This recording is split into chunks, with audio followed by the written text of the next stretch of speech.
You ready to see those shinies? We're gonna show you shinies. Let's do the shiny rock. Oh yeah.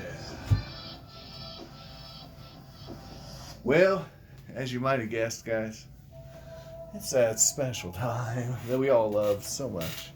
I know I love it. We are going to look at a week, a very volatile week, in precious metals, specifically silver and silver accessories. Yeah.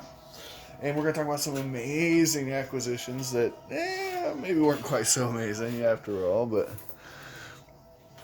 you know, we all live and learn, guys. So, first up, I think we'll do the piddly stuff first. I made a numismatic purchase. An 1894 10 ore. 40% for sure. Not much silver there, huh? But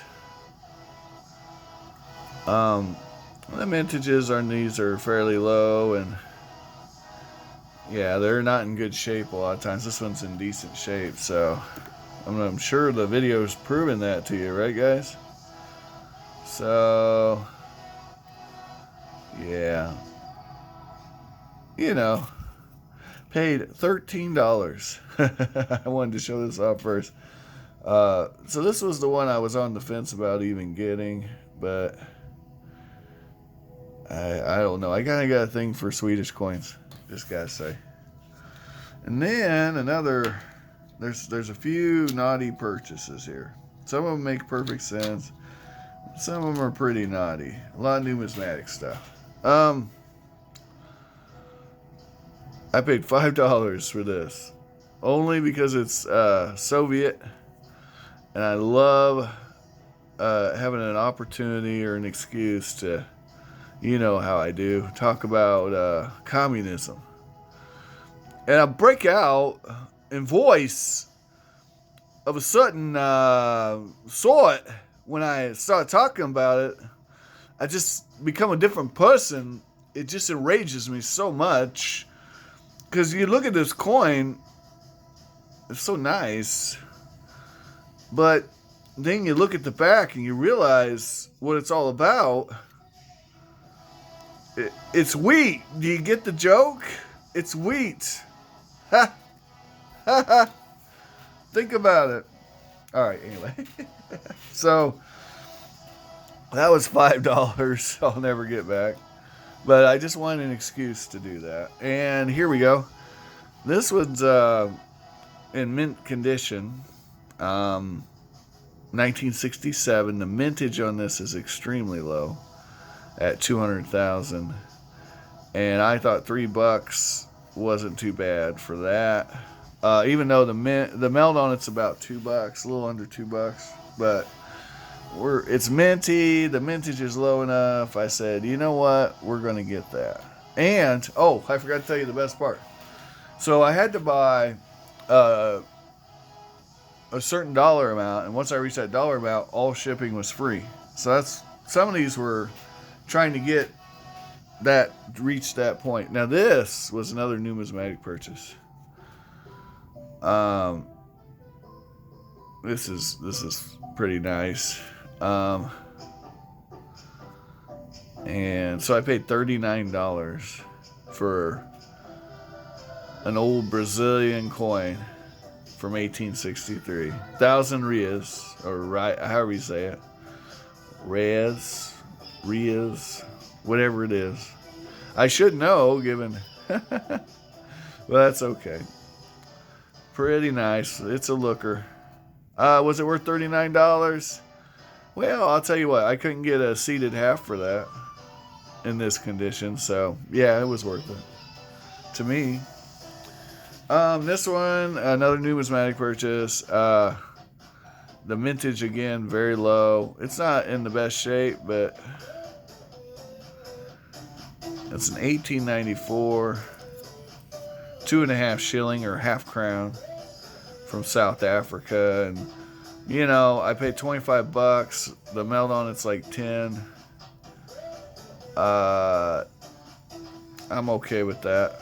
It's actually it's a fairly rare coin, so I'm okay with that. Here's a shilling, $5. It's sterling. Melt on it's about 4, so you know it's just paying them premiums. Also trying to get to that dollar amount that got me the free shipping. Here's a 1917 shilling, same exact ASW, and it's sterling also. $5. Nice little coin, not a lot of wear. Here's a 1921 sixpence, $2. You know, it's a good clean coin. It's not in mint or anything, but it's not bad. The melt on it's $1. I paid double melt, but again, we're trying to get to that free shipping, and it's not an unfair price. You know, that coin's 100 years old. You know, so is it the best way to stack? No. This was a pretty good deal. I got this. I've always wanted one of these, and I finally got it. Yep. They go for way over melt for some reason. I'm not sure why. And I got this for $3, which is $1 over melt, but way better. They usually cost $5 to $7 in, you know, average circulated like this. So yeah, that was fine. These I got really close to melt. $1.33 each. Technically, I should put $1.34 because it was $4 for 3 of them. 3 war nickels. We're not going to get too into it. They are the herpes of silver, but I will tell you, it's really cool. $1 worth of these, so a $1 roll of these, it has more silver in it than a $1 worth of Mercs. So just think about that. So, you know, a lot of people, you know, they you know, turn up their nose at these, but on a per cent basis, this is a nice hunk of silver. If you're thinking, you know, fractional, I gotta say, you know, I used to hate these things, but I started thinking about it. As a fractional piece, this has legs. It really does. At the right price. All right. Okay. I got this for $20 even. It's a Prince Edward Island sterling metal. I did check it. It is silver. This came in a set. There were 4 different metals in one set, and then there was another set with a gold medal. So actually, there's 2 different sets, but they came in sets.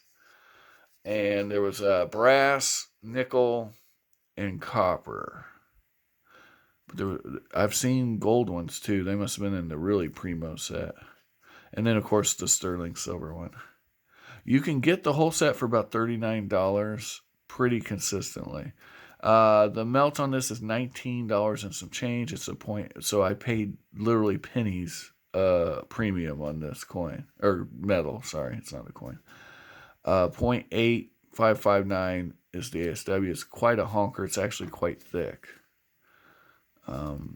It's got some weight to it. That's all of that purchase, and that purchase was $120. I didn't do great on a per ounce basis there. This was a good deal. The war nickels were a good deal. Everything else, this was a good deal. And I gotta say, these two weren't bad. I'd expect to pay that. But everything else here is kind of a numismatic kind of bad deal. So, you know, when half of what you buy is not really a good deal, you're not going to do great on your dollar cost average. Okay. This I got in a trade. So I traded a round to one of my coworkers for this. They liked the round because it had COVID viruses on it. And I'll show you those when they come in. So basically, my coworker traded me for something I haven't even got yet. But we'll talk about that when it comes in. That should be next week's haul. And then lastly, I got this for $26.65. It's just over an ounce of silver. It's sterling. And I have 2 of these, but they're not in the original packaging. This one is. So that's pretty cool. And I'm guessing, I don't know this, I've never confirmed it, but I would almost bet this was made at the Franklin Mint just because of the way it's packaged. But yeah, look at that. That's pretty. So yeah, there you go. That's my This Week in Silver. Now, guys, don't fret. Don't fret. Don't listen. Silver goes up and silver goes down. This ain't investment advice. This is all for entertainment. But I gotta tell you guys, the fundamentals on silver, the fundamentals say this stuff's gonna go up. It doesn't have to happen tomorrow. It doesn't even have to happen this year. And quite honestly, if you're serious, you guys have heard Warren Buffett, right? He says, buy when there's blood in the streets, right? Sell when everything's copacetic, right? I'm not directly quoting him. Right now, there's blood in the streets. Could silver go lower? Absolutely. Please do.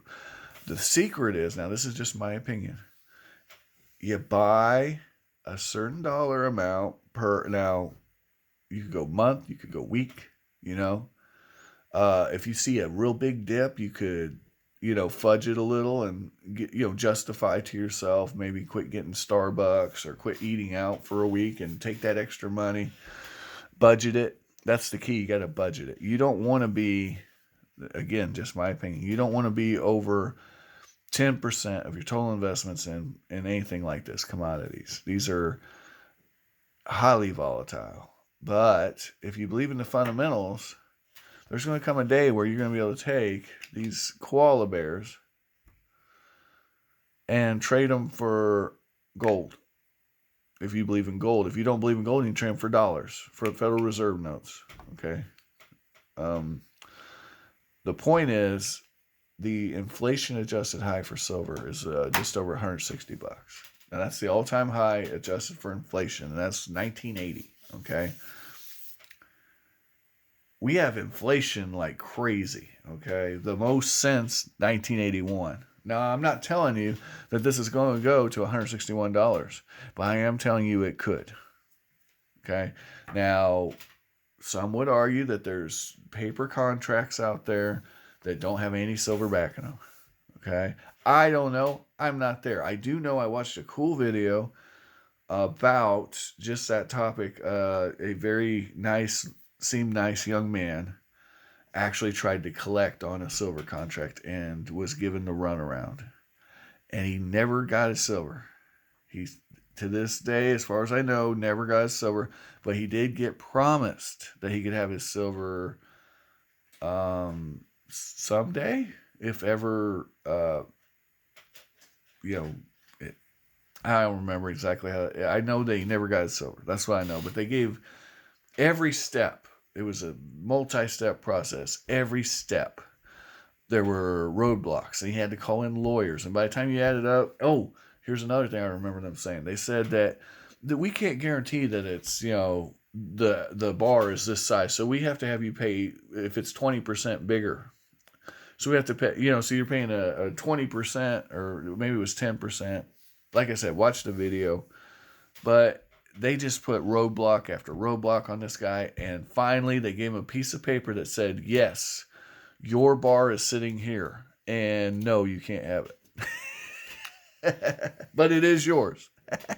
It's allotted to you. I thought that was entertaining. Anyway, if you get a chance to watch that, it's really wild. Back to the point.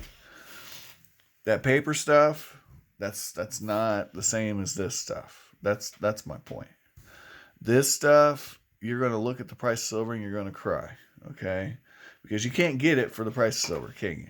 Right? Everybody said, well, melt might be this, but I'm paying, 20% premiums. Well, first of all, one of the reasons I do these videos is so I can show you how to get away from that. Although this isn't a great example because of the numismatic purchases, but some of this stuff is really close to melt.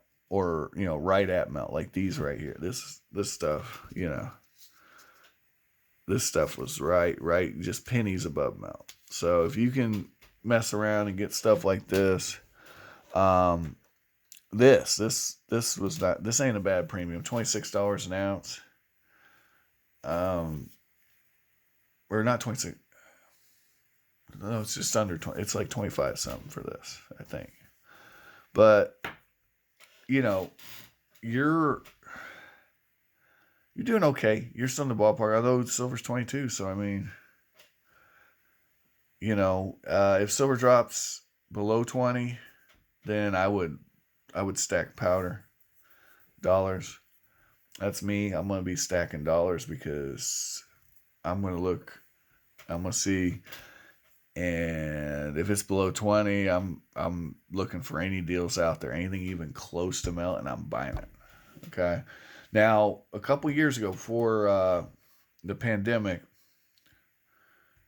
13 was my magic number. If it dipped below 13, I was going crazy. And that's what I did. But you have to determine your own numbers, guys. Right now, if this dips below 20, I'm a buyer. That's me. I'm still a buyer now, but I'm saying I'm going to be backing up the truck at 20. 19XX. I'm going to be buying hand over fist. If and what to watch, well, I know I've talked about it in many videos, the GSR. If that GSR gets above 80, I'm buying. I don't care what the price of silver is. It doesn't matter. If that GSR is above 80, 75, 80, I'm buying. If it's above 80, I'm buying like crazy. I'm going nuts. If it gets above 90, 100, I'm leveraging to get silver. No, don't do that. I might though. But anyway, I've rambled on long enough, guys. There's gonna be some more stuff coming next week. I think altogether what we're looking at $170 here. So, you know, you may not be able to afford $170 a week, right? Because that's a, you know, that gets pretty significant. That's like $600 a month that I spend on silver if I were to keep this pace up, right? So, you know, that may not work for you, but you could buy half of this. Or you could buy, you know, you wait just and only buy the super deals like this. This was a pretty good deal, you know, honestly, I think. You know, you might not even bid on all this nonsense, you know. You might see a coworker who has some quals and says, you know, I really like your, you know, Invera, I think it was, rounds with the viruses on them. So I'll trade you an actual, you know, real coin, semi-numismatic coin for a round. I'm willing to do that all day. And some people out there might prefer the, you know, virus, and that's fine. I got no problem with that. Both parties leave happy. I'm happy. But you know, and those rounds do carry a premium, so you know it's totally cool, totally cool. I mean, it's a fair deal. It's an ounce of silver for an ounce of silver, ultimately, like in the big picture. And when you're stacking these ounces up to trade for gold or Federal Reserve notes or whatever it is, at the end of the day, just having them, that's gonna be the availability is the best ability with silver. Whereas the sages of old always told me on the Kitco forum, if you don't hold it, you don't own it. Anyway, have an amazing day. I hope you find all the collectibles and delights of your dreams while you're awake. And man, just look at that. Isn't there just something alluring about that shiny? Take care.